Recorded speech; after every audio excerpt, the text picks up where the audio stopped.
So good evening and very warm welcome to all of you here. It's been a very hectic day, I know, but we will be starting this last press conference of this day. We will be interacting with the directors of Curiosa, Miss Jeunet, then Captives, director of the film Captives, Deak, then producer of Antigone, Isabelle, and Miss Nahema, Ricci. We have also the director of the film Watchlist, Mr. Rekhi. I would request all the guests to say a few words about their films, and then the floor will be open for the question answers. Please. Yeah. Hello, I'm Jeunet. Curiosa is my first long feature. I started the story about a photograph. I fell in love with this woman, nude, and I said, who is the directing? Is it her photographer or her? And I did an investigation like in Sherlock Holmes, read all the correspondence of the two real characters, and imagine what could be this love story. Would take place in a garçonnière, in a bachelor flat, all in the beginning of the photography amateur. And I wonder, in our world, where we are surrounded by so much images, what was the excitation, the curiosity of the first photograph? And I had the opportunity to do a period movie with a very few money. So we decided to do a very stylish film. And we did also ourselves our wallpaper. Let's ask your question if you have. Yeah. First, we will have a quick round from the guest, and then we will be taking the questions. Thank you. Please. Okay. Hello, my name is Kristof, and I directed the film Captives, which is premiering tonight at 9 p.m. It is also my first feature. It's a film set in 1951, so it is also a period movie. And we also had a very low budget in this case. But it didn't constrain us so much because the story was already pretty constrained. Most of it plays in just one apartment. It's a true story. My writer, András Vörös, stumbled upon this incredible true story of a family who kind of got an unexpected visit from state secret police. That was very usual to happen in the 1950s. And what was unusual about this visit, they usually would take you away and your family would never see you again. That's how things went in Stalinist 1950s Hungary.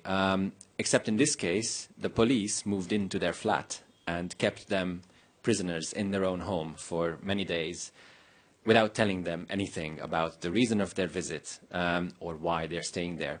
And also, anyone who showed up at their door, they pulled them into the flat and kept them there. And so people kept accumulating in this little space, and it resulted in a lot of awkward situations and some really good drama as well. So when we found this story, we tried to imagine how these things exactly went down, and that's how this story came about. We verified everything from the archives because, curiously, no one's ever written about it, not even an article, not a short story, nothing. We couldn't find anything on the internet about this. We only found this anecdote told by this old woman on a VHS tape in the 90s. So that's how the film came about, and it's an ensemble piece. Some of the scenes have 16 actors simultaneously moving around, so that was my favorite challenge about the film, I guess. And passing on to... Yeah, Mr. Rekhi, please. Yes. A VHS tape, that sounds really interesting. I'd love to go back and see that. My name is Rekhi. I directed the film Watchlist that's set in the Philippines against the drug wars that are happening there. As probably a lot of people know, the president of the Philippines came to power on a platform of cleaning up the country of crime and drugs, and has since gone on to oversee the questionable murder of over 27,000 people. We shot the film. It's based on a true story of a woman whose husband was killed by the police under mysterious circumstances, and she is forced to protect her 3 children on her own by any means necessary. We shot the film in Manila. It's in Tagalog language. It's, I think, a statement to independent film that an Indian-American director can shoot a film with Canadian money in the Philippines. It's very exciting to come to Goa and share it with you all.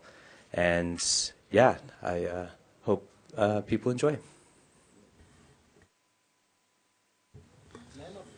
Yes, yes. Hi, my name is Nahema Ricci, and I will let Isabelle present our movie.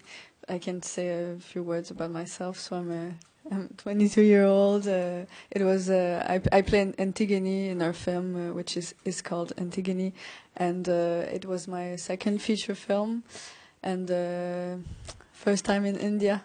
Really enjoying being here in a country that has such a strong cinematic tradition. Yes.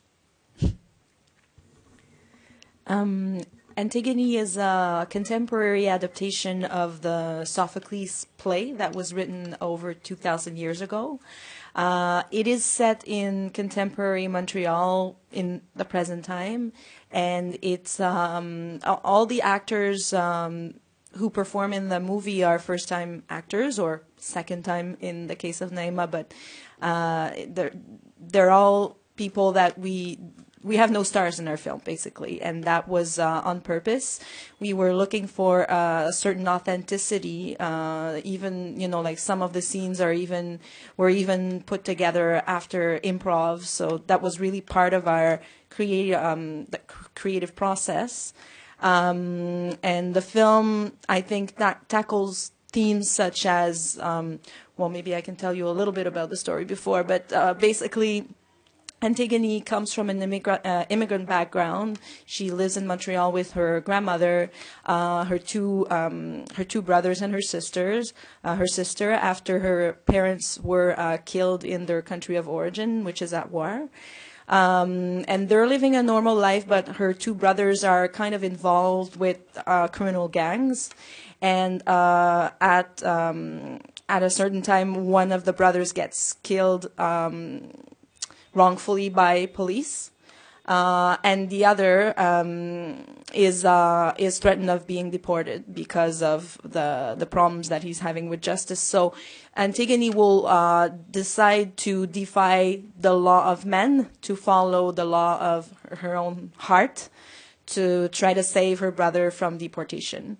And I think that the story talks about immigration today and police brutality. It also talks about collective movements and solidarity, the law of the heart and the law of love for your family. So combined with a casting of first-time actors, I think that it really results in a film that's social realism, powerful, but at the same time with some qualities of the Greek play, the original Greek play, and the tragedy. So I think you should all see it. The film started its career at IFFI, and it's Canada's selection for the Oscars for the Best International Film. This is our premiere in India. We were in Busan as well. We were in Rome. And we're, like Nahema said, it's our first time in India, the both of us, so we're thrilled to be here to share it with the Indian audience. Thank you.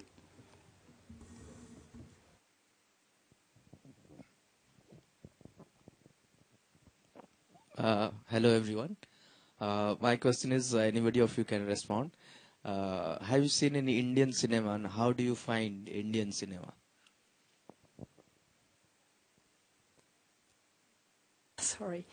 I had the opportunity to see the lady, the land of the poison lady yesterday when I arrived in Goa, and I was so amazed by the landscape and the idea this woman, film director, had to do such a difficult journey to shoot in that part of India, a known part of India.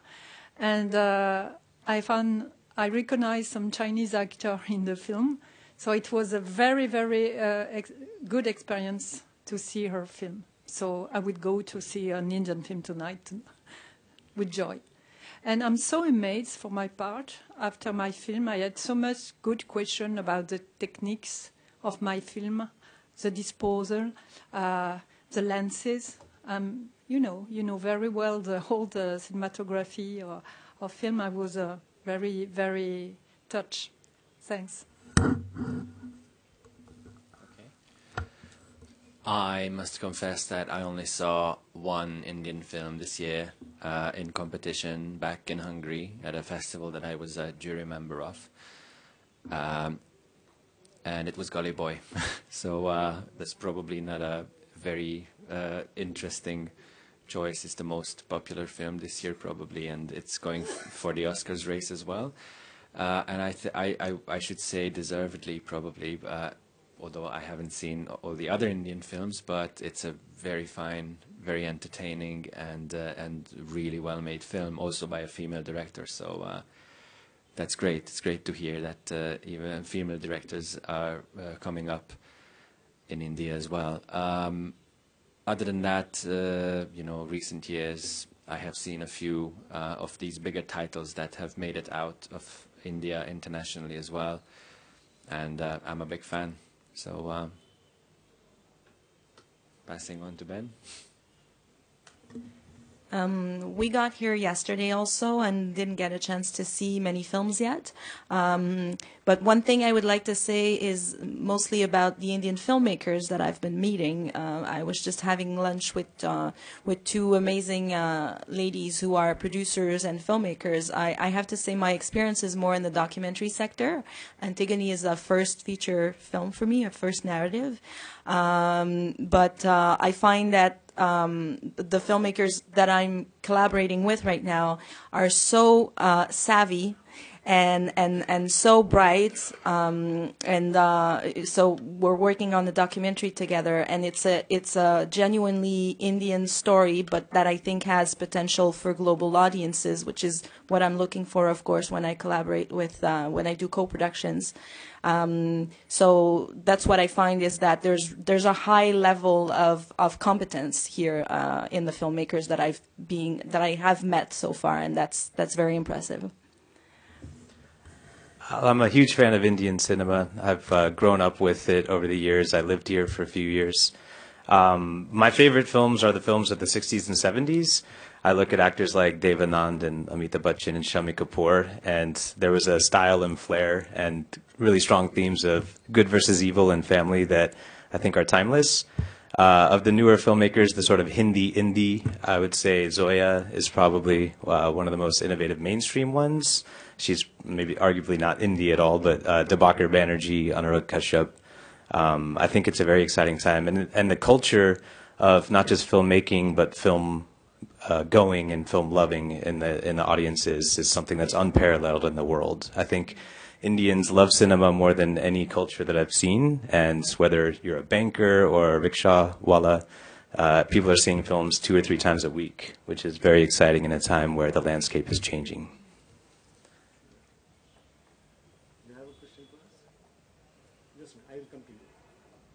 My question is to Kristof. You said that yours is a period movie. So what are the preparations that you have done before taking such a movie that happened some 50 years ago? I'm sorry, can you repeat the question? I missed it. What are the preparations that you have taken before doing a period movie, that story that happened many years ago? Well, so one thing we had to do, I had to dig into my own family's history a little bit, and it was a great experience talking to my parents and the grandparents who are still around about just how it went down. Because it's interesting, because even in an oppressive regime, most of the people just live their lives normally. Even in an oppressive regime, 80%, 90% of people are not actively oppressed every single day, every hour of the day, They just go to work, they go home to their families, they eat, they sleep, they love, So it is possible. It's very much possible to live in an oppressive time, in an oppressive regime. And that's what our main character is doing. And she's fine with it. In 1951 in Budapest, you could be so happy just to be in a country, you know, finally after the horrors of the Second World War, just to be in a city that kind of is half in ruins still, but it's still, you know, it feeds you, it gives you work, you can live a nice life, even if it's an oppressive communist regime. And that's just what our main character is doing. And that's kind of a little bit what happened to my grandparents as well. They were so happy to be over the horrors of the Second World War that they just kind of accepted and went with it, and they turned their heads. And a lot of people do that today in regimes around the world that are more or less oppressing. They just don't really say anything. And that's why nothing happens. That's why we keep a lot of people keep living in under these dictatorships or oppressive regimes, because for most people they can just turn their head. It's not happening to them, so it's not really important. And when it really starts happening to them, when the secret police targets the family of this woman, our main character, that's when she realizes that it's not that easy to turn her head, and a regime like that can always target you and find you, and that's where the real oppression lies. So I guess that's what we had to dig into. Yeah. May I ask you questions about that? Please sit down. Please sit down. I'm from Calcutta to cover this film festival, but all of you are welcome to India. Just I was hearing your talking about the Indian films and all this thing, but Indian film is very much, you may be knowing, lot of languages, movies, and diversities are there, and so many stalwart directors are there. You from south to north and west to east, you will find lot of film. Per year, we are producing more than 2,000 films throughout the country. The highest and biggest producers of world cinema means Indian cinema, contributing to the world cinema. But when you are, discussing on Indian cinema, you always mean that it is like a Hindi cinema, song, dances, and all these things. Why you don't talk about the parallel cinema, means art cinema, having in Indian cinema? And we will be happy with it. That films only the representative of the Indian cinema, not the commercials movies that we are having and enjoying for the entertainment. Do you agree with me that? Yes, I think that the reason Bollywood films are so discussed is probably because of the marketing, and that's what reaches global audiences. I think there's fantastic Bengali films and Tamil films and Malayali films. In fact, some of the most cutting-edge films are from the South in terms of story and progressive and Bengal films. Unfortunately, like a lot of independent films around the world, they don't get the platform or the amplification. So it's not to disregard them. I think some of the most exciting work is coming from regional cinema. It's just not reaching the foreign audiences. But that's changing. I think that, at the festivals is where we see most of the regional work. The films that do travel and get critical acclaim are usually those independent regional films. The big Bollywood films are, fun entertainment. So there's room for both. My question is to you, that you are doing the periodic movies. Still now today, I have seen one movie there. Second World War is very productive to you. I mean, lot of movies made on Second World War. So many stories are there. Still now, you are getting the marketing, means market of the cinema, doing the Second World War, taking the main theme. So what is the thing behind this? So this film is not about the Second World War at all. Yeah. No, I mean, I'm not sure I got the question right, but I'm trying to answer my version of what I think the question is about. But correct me if I'm off on a completely different course here. I think, to me, going in and doing a period movie only makes sense if you can find something timeless in the story. The same way as, grabbing a 2,000-year-old story and turning it into something that is relevant to us today, the same thing applies to a period movie, a story set in 1951. I made it because I thought that something about this story, something about what happened to this family really strongly applies to us today. And I think this, you know, turning your head to obvious things that are going on around us and just not minding what happens around you and living your life like nothing is wrong until it is you who is targeted, until it is you who has problems with the system. That's very much an actual problem today. And so that's why I believe a story like this has relevance. Now, about, you know, Second World War, I mean, to us in Europe, it was a huge storm that we still feel today. Like everywhere you walk in Budapest, you still see the bullet holes in the walls of the houses. And it only happened yesterday. To me, that's the way I look at it, because it's so obvious that it's with us, lives with us, this history. It's undeniably, you know, part of my DNA as well, through my parents and my grandparents' stories. And I feel like we're probably going to get tired of repeating the same things, but when something new and original and interesting point of view comes up, I think it is important and relevant to go in, and especially when you can find a new artistic way to approach it and show something new to the world. Does that answer your question? Thank you. Yes, Siraj. My name is Siraj Sayed. I'm India correspondent for filmfestivals.com Paris. The question is to Ben. Please pardon my late entry, so it is possible that what I ask has already been answered, in which case I'll withdraw my question. Your film is based in the Philippines. I have visited the Philippines a good 20 years ago, and one of the main agencies from which I had to protect myself as a tourist was the police.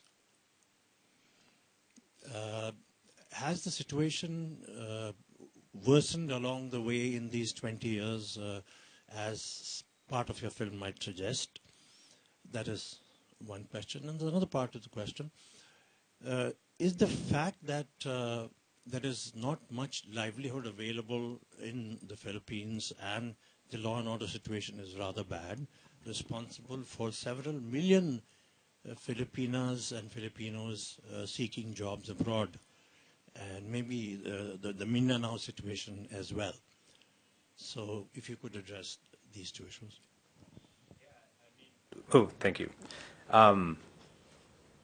For me, going into the Philippines, especially as an outsider and an American, I felt a tremendous responsibility to immerse myself in the world and research the story. And so I think on the one hand, filmmaking is telling a story, but filmmaking is also deeply listening to the stories around you and what's happening. The police situation, I think, is fairly unique to the past 3 years since the new president has been in charge, where he has turned the police loose on civilians. And in a state where there is no police safety, there is no security. And that's a very scary place to be. And similar to what Kristof was saying about authoritarian trends, I think the bargain that's happening with these world leaders is, if you give me your freedom, I will keep you safe. And it's a very dangerous road to go down, and it ends with a place where leaders can literally get away with murder. So it's, on the one hand, I think, you know, drugs and crimes have been a huge problem there, like they are in many countries. It's hard to explain the cultural reasons why. I think it goes back hundreds of years to colonial rule and being traded to the Americans and being bullied by China and the internal corruption. There's a lot of reasons for that. But the thing that struck me the most when I was there, and which is happening in my country back home and in countries all over the world, is people are very divided on what to do about these problems. And on the one hand, you could look at this drug problem in the Philippines and say, well, here's a strong leader who's come in, who's been tough on crime, and people are scared to commit crimes now, and so it's safer out.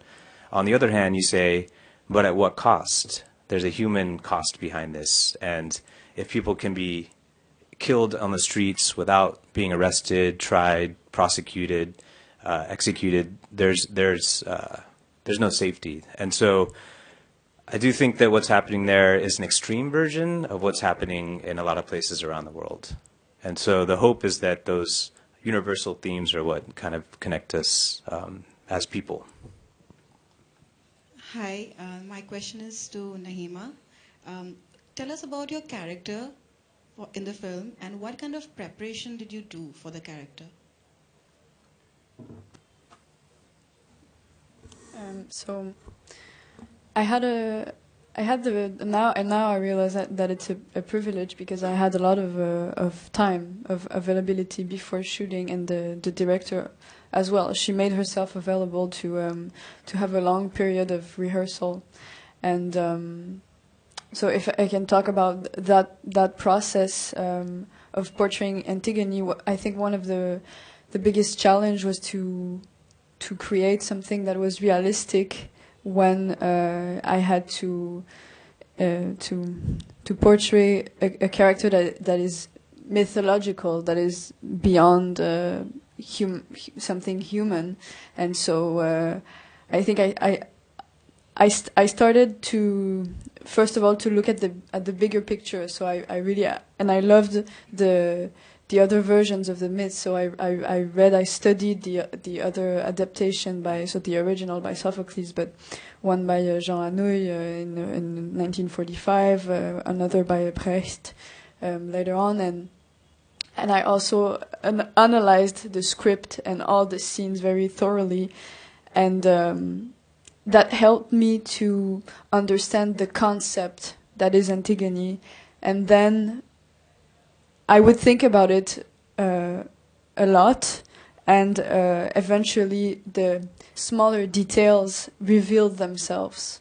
And the work I did with the director, with Sophie, and with the other actors, it was quite important, I think, to be able to create a space of trust, because there was I think I don't now. I've played other characters, and I never went as deep as I did as when I explored Antigone, and maybe it was because I felt like I had that playground that was there for me to explore such extreme emotions, and I think the character taught me a lot. I think she's a And that was part of something that was hard also, is because I wasn't creating something new out of me. You know, I had to respect the myth, the tradition, the Antigones that existed before me, and so I felt sometimes a little bit like it was suffocating, because so many people were knew that we were making a film of Antigone, and so many people, like especially I think in the francophone world, because of the Anouilh version, it's a very, people read the myth in schools, and so many people were telling me, oh my God, I love Antigone. It's a character that haunted me during all of my teenagehood, and so it was a lot of pressure. It was really intense to be chosen to be Antigone. So, yeah.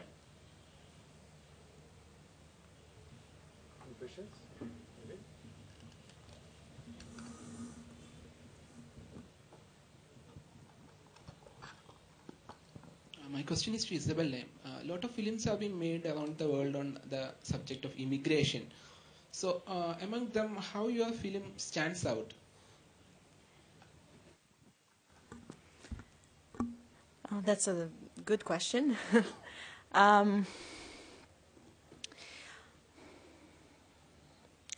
think that I'll speak for Sophie, because I know what she went through in the creative process. I've heard talk about it, but Antigone, Sophie, read the myth of Antigone when she was in school. Like Nahema said, lots and lots of people read it in school, and she was struck by this character.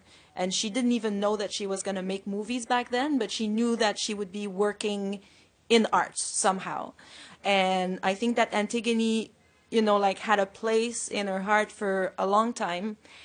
And what really sparkled the desire to make a film at some point, it kind of appeared to her, right? Because the story of the two brothers in our film is inspired by something that happened for real. So in a park in Montreal, there were two brothers playing dice with some of their friends, and the police came, and there was a shooting, and one of the brothers, the younger brother in that case, got killed by accident. But also by racial profiling, and it was of course the Montreal police was put on the spot and criticized after that accident. The other brother was threatened of being deported. That's the real story. It's two brothers, the Villanueva brothers, who were immigrants from somewhere in Central America. So that Honduras, thank you.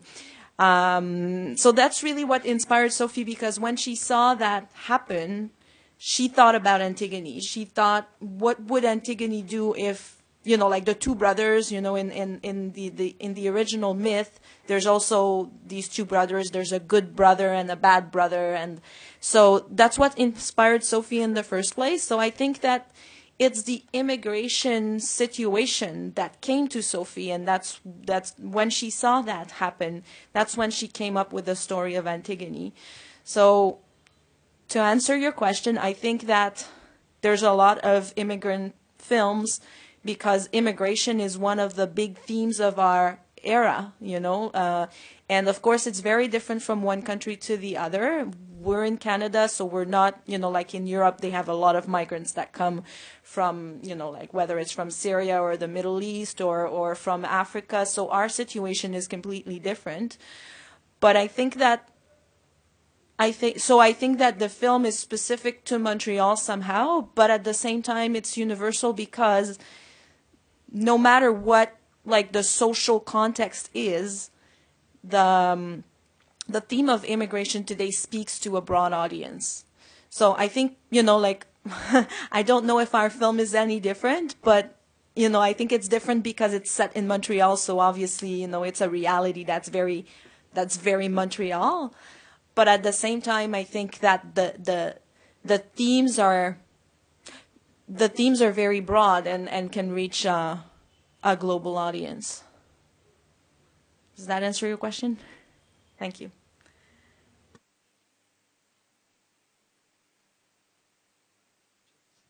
Becoming a phenomenon nowadays. It is also happening to India.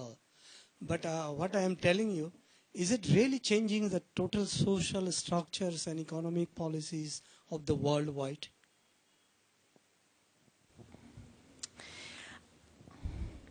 I don't think that our film is about immigration that much. Of course, the family of Antigone is of an immigrant background, and that's a setup. And I think that that's important in the film, because otherwise the brother would not be threatened of being deported.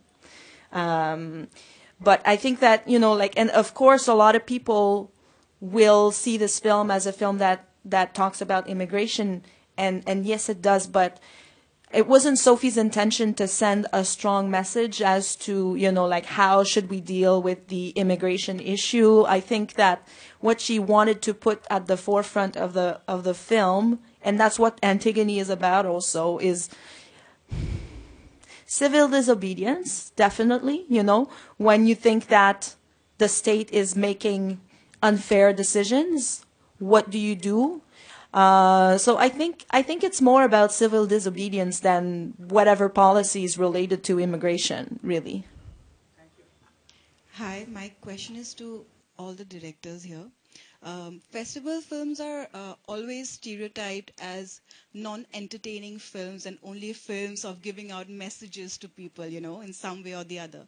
So as a director, as a filmmaker, how do you perceive that thing? And when you when you take a subject, do you get the pressure that we have to give a message, but it also has to be an entertaining film? Otherwise, it's going to end up only in festivals and not reach the larger audience. Do you get that pressure? And what's your take on it? Part, I can't say that it's not an entertainment film, and I didn't ask myself this question. I had a story of love, of passion, and yes, it's an arty movie in a way that I directed, but it's also has to touch people and to be moving. That's the beginning, I think. But I don't choose my subject because it will be shown in a film festival. It's only a question of passion, and because you have to dig a long time in your subject sense. I mean, not just from my own work, but all of the films that I've enjoyed in film festivals as well. In recent years, they kind of, the best ones, they tackled both. Like, they were hugely entertaining, and they pulled you in. And they felt like, 2 hours feel like 20 minutes, and you just wake up from a dream, and you are forever changed. That's what a good film does to you. And, well, I hope some of that will be true for my film as well. Honestly, I wouldn't call Captives an art house film at all. It's mostly been made for, for an audience to watch, because of the story itself, it has a certain kind of absurd humor as well in it. I was honestly surprised to get selected for Goa Film Festival, because most of the films, I think, are more art housey than ours, maybe. But maybe that is an advantage. I don't know, or maybe it's just a good thing to mix in good balance. Yes. But honestly, I think all the great pieces of cinema that I've seen in recent years, they've always ticked both of those boxes. And the only reason they don't, I think in many cases, the only reason they don't get to like a huge international audience, if they don't, is because people in the distribution business are, well, how to put it politely, not very imaginative, and they can't see that people do love those stories, and they would flock the cinema theaters if they would only have the chance. They don't. Those people don't take chances a lot of times. Anyway. Very diplomatic. I think film festivals are fantastic. I think they're able to showcase types of cinema that wouldn't normally be seen to a public. And there's room for all types of cinema. There's room for commercial cinema. There's room for art house cinema. There's room for socially relevant cinema. There's room for mindless comedies. And so we have to remember that half of it's what the filmmaker sets out to do, and the other half is what the audience brings to the experience. And so I firmly believe as a storyteller now that we don't choose our stories choose us. And if we become the vessel for that story, it's worth the journey of 2, 3, 4 years to put into it in exchange for 90 minutes of your time. And so the goal is in that 90 minutes or 2 hours that it gives you a window into the human condition that you wouldn't normally see or experience.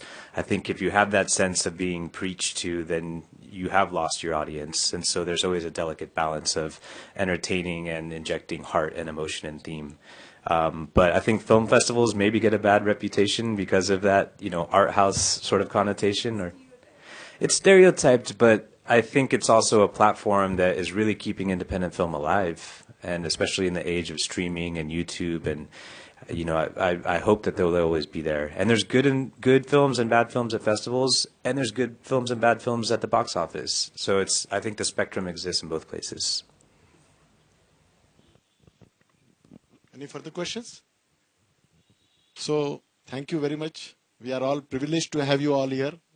From your busy screening schedule and sparing maybe a film to watch or something, but thank you very much once again.